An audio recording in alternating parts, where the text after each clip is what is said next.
I saw myself 6 months, a year later, wherever it's going to take me to do it. I saw myself walking across that stage, getting that fucking certificate of graduation from Buds. And I was able to be there at 300 fucking pounds. And that feeling that I was nowhere near that fucking feeling, I was able to put myself there 1,000,000 times every fucking day. And that feeling of like, my God, that is going to feel fucking amazing. That's what made me suffer. That's what allowed the pain to be real and say, this is worth it.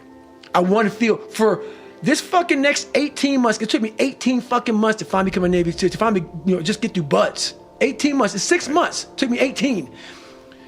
That's what woke me up every fucking morning was, I'm going to put myself through this much fucking pain and suffering for a few seconds. That's all it is. A few seconds of joy. And it's so fucking worth it, man. That's what people don't get. So I'm able to put myself at the finish line, even though I have no finish line, but at the finish line of an event before I even start the motherfucker to say, how are you going to feel at the end of this? Well, visualization is one of the challenges.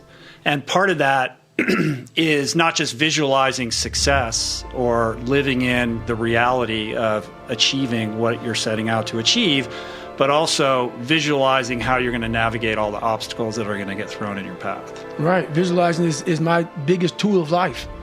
That's why I've been able to put myself in cold water, put myself in a 100-mile race millions of times before I've done it.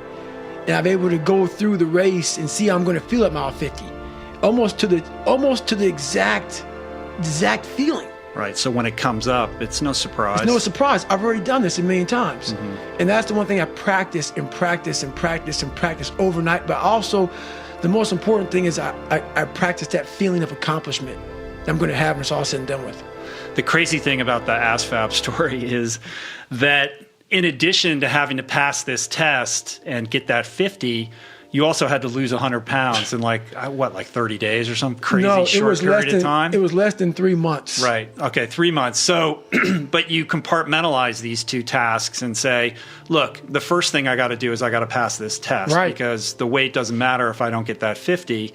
And you shelved or put off losing the weight to focus on the academic end of it until you completed that hurdle, and then you looked at the weight stuff.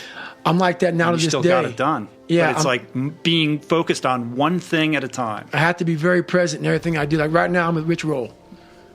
I'm not thinking about shit, but Rich Roll. And what the fuck's coming out of your mouth right now?